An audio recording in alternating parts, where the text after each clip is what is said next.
Hello and welcome back to another episode of 0 to 60. On today's episode I want to have a bit of a chat, a bit of a discussion and a bit of a closer look at transmission upgrade options for our high power 6-cylinder BMWs. This has all come about due to going way too fast in our Flowmax turbo car and destroying a 6HP 21.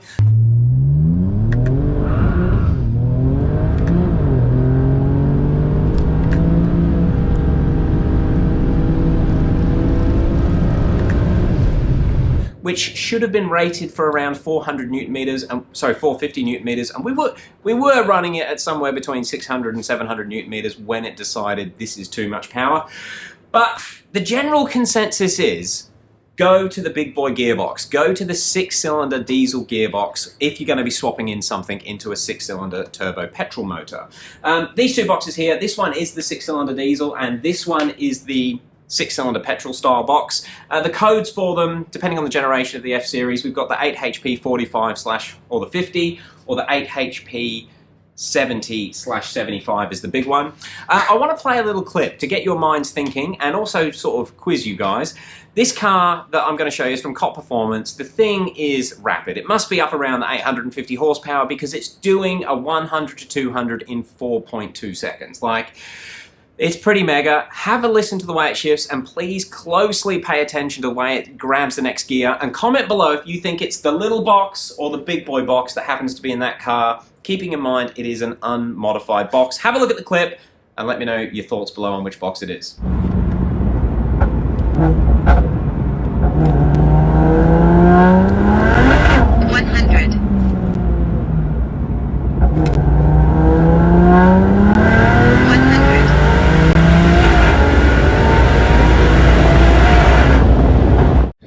So yeah, pretty impressive, and I was absolutely blown away when I realised that that car has the little boy box in it. It's got the 45 or the 50 in it. Well, actually, it'll be the 50 being the B58 engine.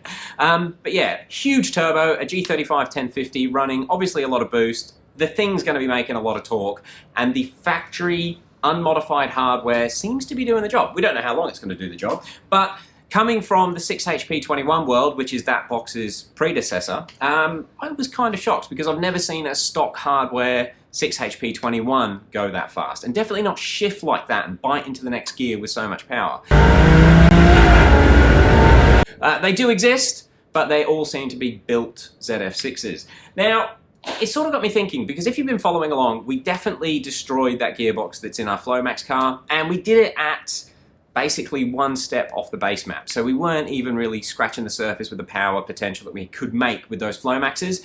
The gearbox that was in that car, I did do a bit of a service on it. It had done 200,000 Ks, and just to confirm, it is a 6HP 21, factory rated to 450 newton meters. But yeah, we were doing a 5.7 100 to 200 in that car with that gearbox with no issues. It wasn't till we wound the power up a bit more and we entered the 5.5 second 100 to 200 bracket that it stopped shifting. Well, it stopped shifting, it stopped biting into the next gear, and we were getting gear slip into fourth gear, which is obviously going to slow the car down. Now, I could have just wound the power down, but where's the fun in that? Luckily, thanks to you lovely viewers and the GoFundMe, we've got an opportunity now to really play with a few new things and explore options for everyone and try and work out different ways to go with upgrading our cars. So, something I just want to quickly touch on, the gearbox in that Cop Performance car is the 8HP 50. This one here, these 8HP 45s are pretty common, and you can get them for around $1,000 in Australia, which is not a lot of money. It's what you spend servicing a ZF6 over here, so it's pretty crazy that you can actually get the entire box to do it. Now, I do say the 8HP 45s, but in my mind, judging by the 6HP 19s and the 6HP 21s, the 19 was the early version of the N54 automatic transmission, and it was upgraded, or the code was changed, I think in March 2007 to the 6HP 21. The 6HP 19 was rated at 400 newton meters and the 21 was rated at 450 by BMW ZF. In the 8HP 45 and 50 range, the 45 is rated at 450 newton meters, so the same as the 6HP 21, and the 8HP 50 is rated at 500 newton meters. But as you can see from that Cop Performance video, it's obviously stomaching a hell of a lot more power than that, and it seems to be copping it. Now, again, we don't know how long that's going to last, but seeing a car go that quick, and I mean, that's really quick. Hopefully you guys have enough knowledge behind you to understand how much power is needed to make a car do a low 4-second 100 to 200 time. But yeah, it's got to be up close to that 650 to 750 newton meters. So the gearbox is handling a hell of a lot more power than intended. And to be fair, you can do that with the 6 HP 21s. But what's got me thinking about it, we've gone and spent a hell of a lot of money on an 8 HP 70.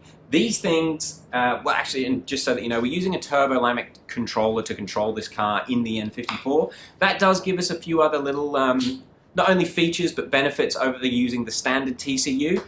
But these things are pretty tried and tested on 1,000 horsepower, 700 newton meter cars for drifting, abuse the hell out of them, and they hold up absolutely fine.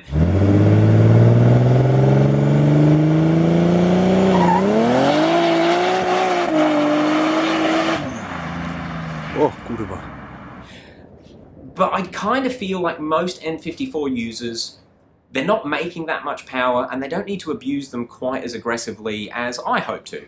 So what I want to do, and what I want to get some information from you guys on, does anybody have any other stories of high power 8 HP 45s or 50s actually lasting and lasting well? Because these things will actually bolt up behind an N54, and if you run the turbo-lamic controller, you'll get all those extra features. You'll be able to tune around, make it do things to prolong its life, I guess, that's what I'm trying to say, but still have trans brake and all these extra features, but basically in a gearbox that costs a quarter of what this one does. And I kind of want to find out if we can run these on an 800 horsepower N54, get them doing the mid-4s 1 to 2s, which is probably too fast for a street car anyway, and basically have a cheaper transmission option for everyone. That's what I'm thinking.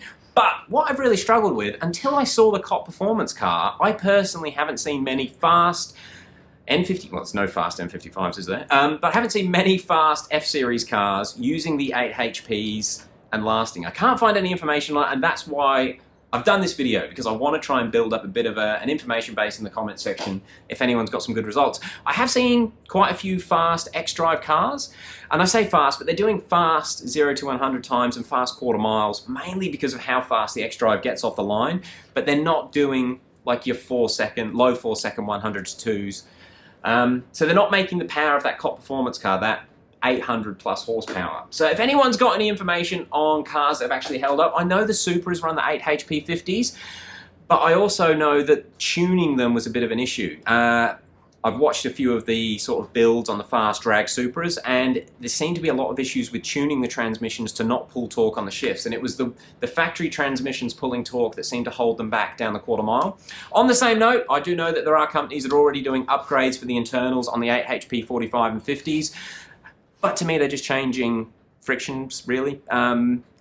So I don't really know of anyone that's snapping the metal inside them. And to me, it's when you get to snapping metal, breaking baskets, that's when you really get to the limit of the transmission.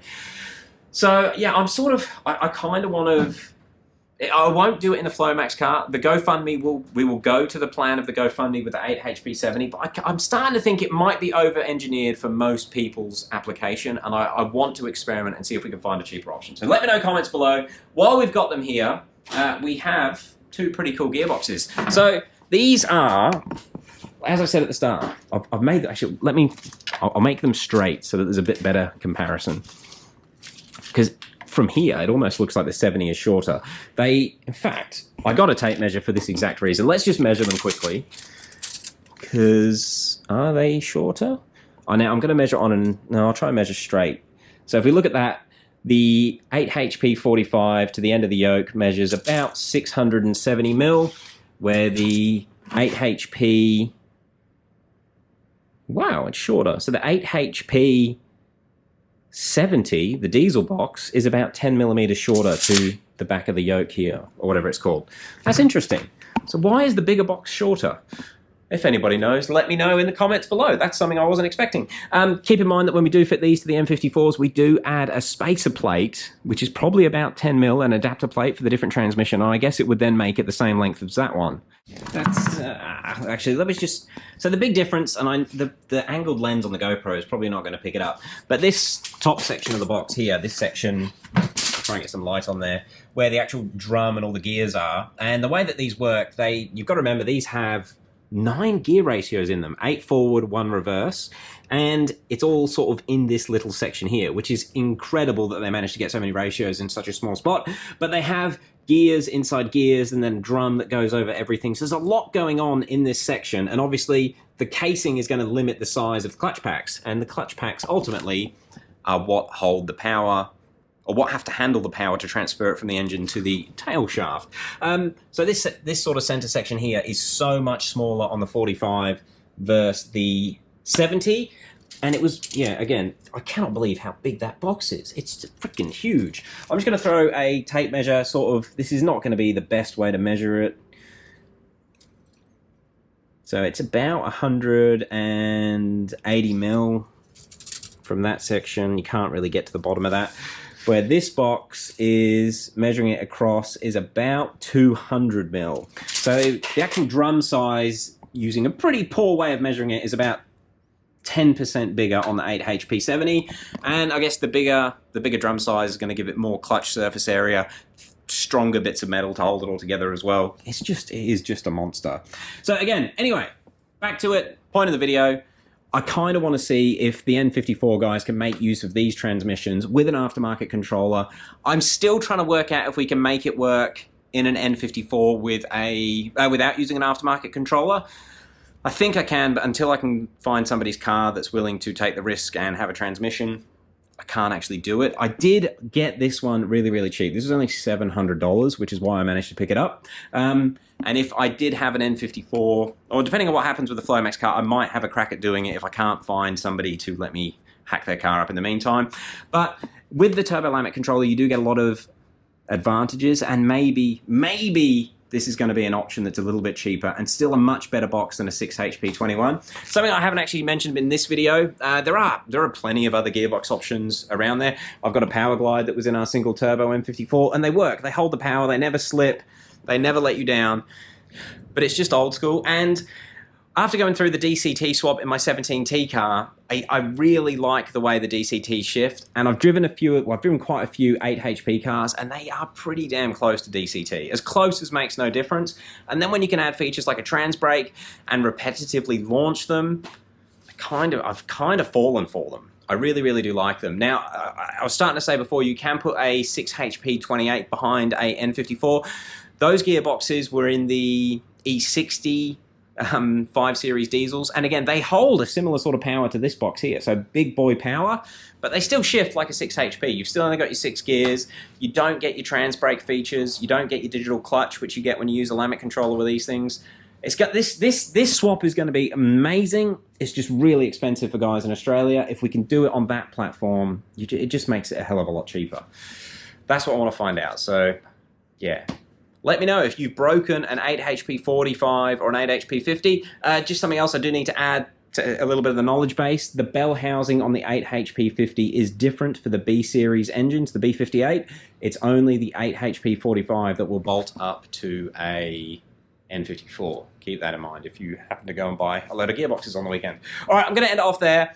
I am sort of rushing. I'm always rushing. I don't have enough time. We've got engines on the engine stand. Calm down, Siri. We've got engines on the engine stand, and guess what just got delivered? The Chinese pistons. I can't wait to unbox them and have a closer look at them, see what they look like. The Russian pistons that I ordered 2.5 weeks ago are still sitting in Moscow, so God knows what's happening with them. But we've got some Chinese pistons. I think the only other thing I need to actually get working on the Flomax car now is the Turbo Lamet controller, which is supposed to be leaving Poland in the next couple of days. It's all happening. I cannot wait. Guys, thank you for watching. Let's have a conversation below. We'll catch you on the next one. Oh, also forgot to mention that Turbo Lamet is developing is 8HP45 maps currently. So that was the other reason I thought this might be an option. I'm just trying to save everyone some money. Racing cars is expensive. Shit breaks. All right, guys. Catch you on the next one.